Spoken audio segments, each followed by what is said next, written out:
Nosso encontro vai tratar sobre as concepções sobre o estresse e a síndrome de burnout.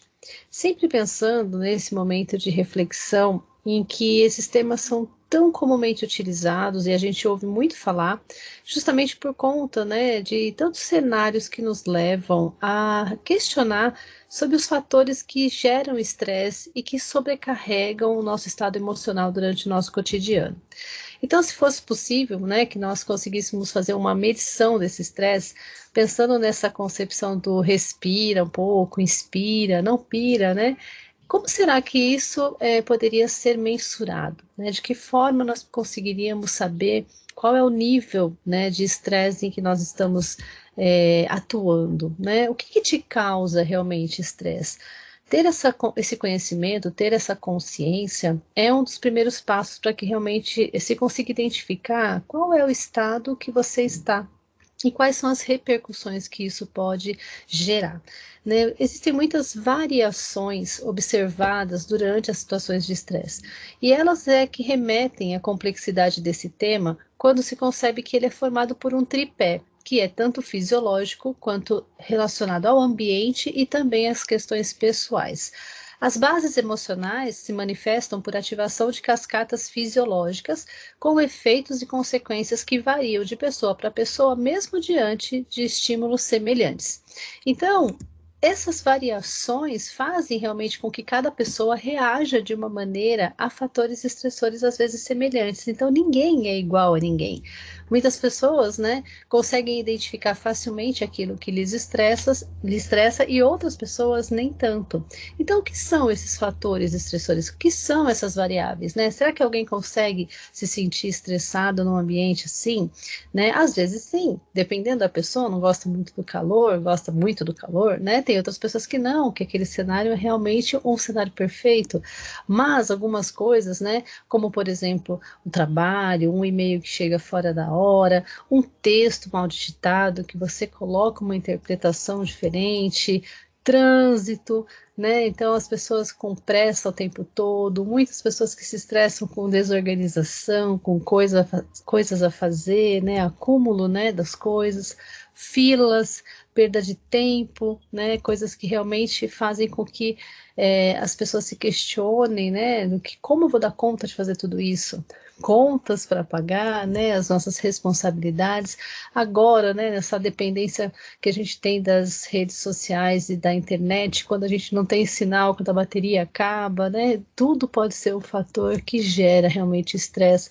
Mas aí a gente se questiona, esse é o estresse que todo mundo, no uso comum, detém, né, o conhecimento da palavra. Mas todo estresse, ele é ruim, né? E esse questionamento, ele é importante porque o uso amplo e generalizado desse termo estresse considera que seu conceito deve estar sempre relacionado a um estado reativo.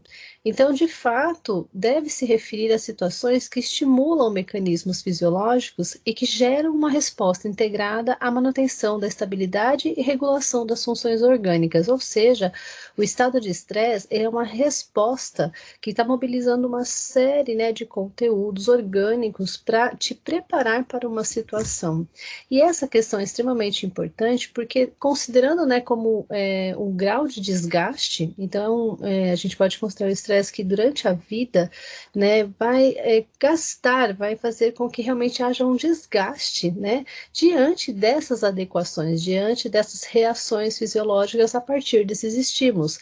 E aí o estresse passou a ser estudado, né, a partir de muitas constatações de que o corpo recruta diferentes mecanismos para reduzir ou para manter os seus danosos efeitos, né, imediatos sob um limiar de controle.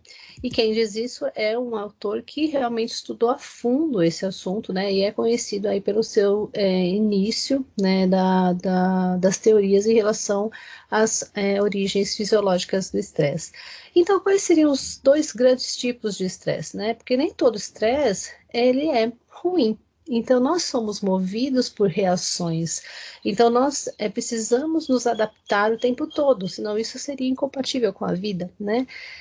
O eustresse, então, é o que é considerado aquele estresse que é construtivo, que ele é motivador, que ele contribui para o aumento de uma performance. Por exemplo, é uma situação em que você se sente entusiasmado, você encara aquilo como um desafio, com mais otimismo, né, e que realmente consegue se ajustar de uma maneira saudável.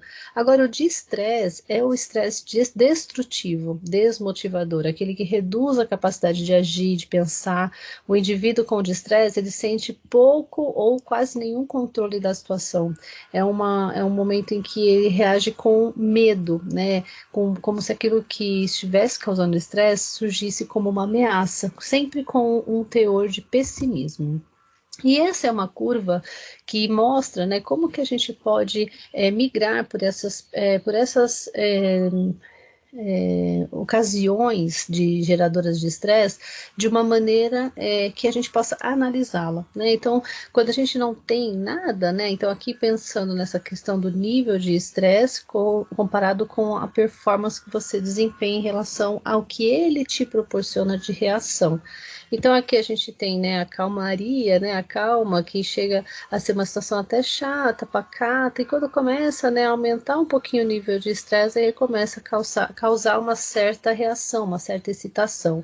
O eustresse, quando ele entra aqui no pico, né, de performance, é quando realmente a pessoa se sente energizada por aquela situação, ela coloca bastante foco, ela entende, né, que aquilo funciona como um grande desafio. Só que se esse estresse ele perdurar muito tempo, né, nesse patamar muito elevado, o indivíduo começa a entrar então num cansaço, numa fadiga que leva já a uma caracterização de distresse, levando a esse estado de exaustão e que vai fazer aí o seu ponto máximo dentro da síndrome de burnout, né, levando realmente a pessoa a queda total da sua performance diante de uma elevação muito grande de estresse. Então, quando a gente pensa no processo de adaptação, o estresse ele pode sim ter efeitos positivos, mas se ele não sofrer esse ajuste, né, se o indivíduo não conseguir fazer esse ajuste no processo de estresse, ele vai realmente resultar em efeitos danosos, né, para a pessoa. E a partir desse momento, o termo estresse foi alvo de muitas especulações, né? Então, a presença do estresse no cotidiano, ele traz a ideia de que alguma coisa está em desequilíbrio, seja, né, da origem que for. E aí surgiram vários modelos que estudaram o estresse, então pensando nessa parte um pouco mais biológica, então o modelo biologicista, que é aquele que realmente vai fundamentar as questões fisiológicas da reação ao estímulo, né, que você está sofrendo, e o modelo interacionista, que é aquele que já vai querer entender quais são as influências externas que fazem essas reações acontecer, né? Como que a gente vai poder interagir com essas questões.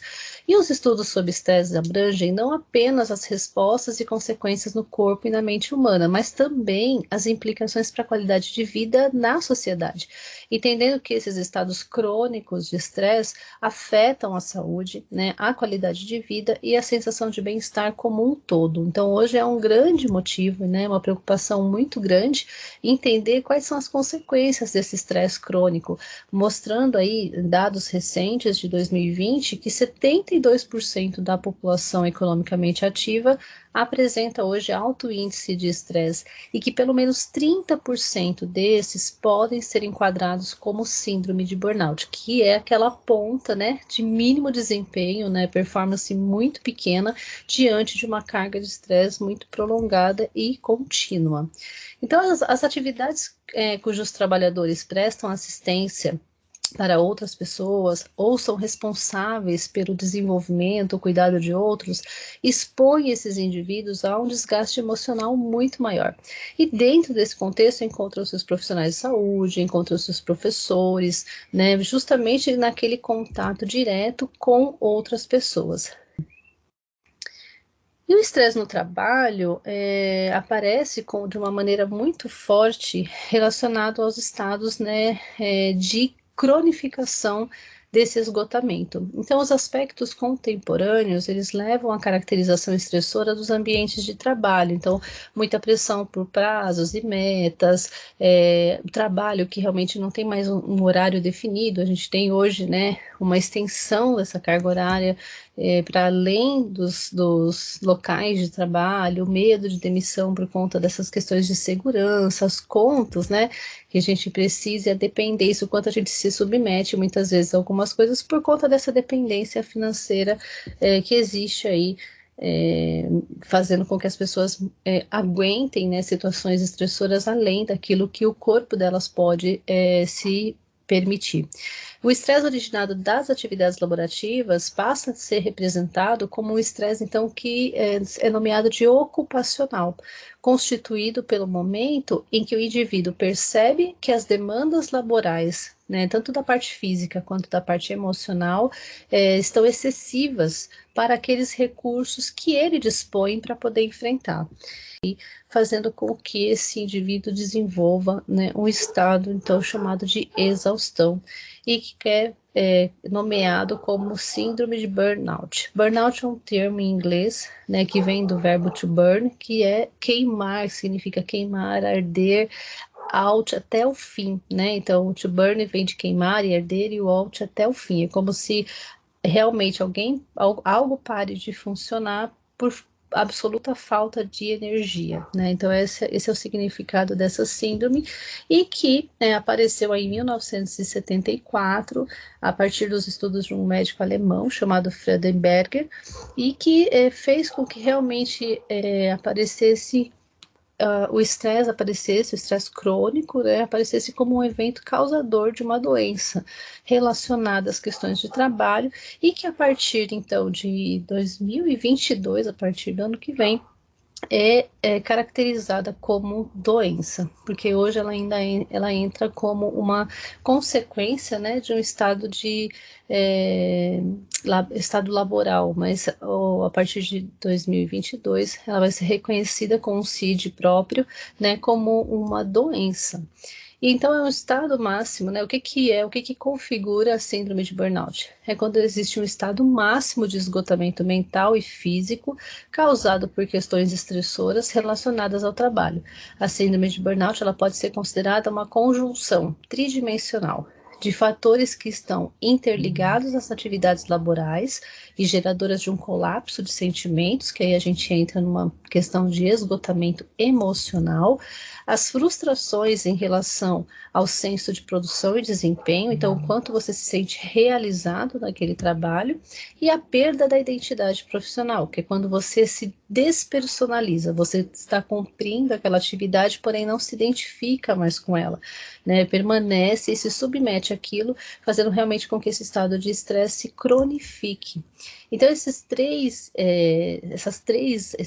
eixos faz com que realmente uma pessoa que poderia se recuperar emocionalmente rápido, né, de um estado de tensão ou de um momento ruim, faz com que ela entre num ciclo vicioso, né, de desequilíbrio, ficando cada vez mais adaptada a esse estado. E esse passa a ser, então, o seu estado tido como natural, que fere, né, os seus princípios orgânicos, levando com que ela realmente manifeste efeitos dessa tensão no organismo. Então, efeitos psicológicos como ansiedade, tristeza, irritabilidade, insatisfação no trabalho, depressão, impaciência, e outros aspectos comportamentais como, né, ruptura de relacionamentos, fobia social, incapacidade de dialogar, consumo de álcool e drogas, diminuição da libido, alguns efeitos físicos, né, muito comuns, de insônia, tremores, aumento da pressão arterial, asma, queda de cabelo, doenças cardíacas, palpitações, gastrite, dores musculares. Enfim, essa tensão no organismo começa a se manifestar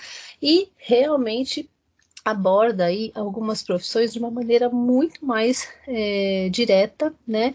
Uma delas, então, a docência, né? Quando a gente analisa o trabalho do ensino, ele parece ser um ambiente realmente estressor por excelência, de acordo com alguns autores. É uma das profissões reconhecidamente, né, mais estressantes e que está mais submetida aos estados de burnout. Os postos de trabalho cada vez estão mais exigentes, com a necessidade de conciliar, né, esse tripé de ensino, pesquisa, extensão, aulas presenciais, aulas remotas, modelos híbridos, metodologias ativas, né, fazendo com que realmente apareça uma imensa carga de atividades e que faz com que realmente a gente identifique o docente como um agente, né, muito suscetível, um profissional muito suscetível a esse tipo de síndrome. E isso tudo, né, nós abordamos num artigo que foi resultado aí do mestrado realizado na Anhanguera, mestrado em ensino de ciências de saúde, onde nós aprofundamos aí a síndrome de burnout num olhar para o esgotamento profissional do docente universitário. E aqui Rancelli colocando, né, que na verdade não depende, né, não é o estresse que mata, mas é a forma com que a gente reage a ele, mostrando que existe sim uma configuração pessoal para esse tipo de enfrentamento. Umas referências bibliográficas que nós deixamos para que vocês possam acompanhar esse material, e a nossa gratidão. Muito obrigada.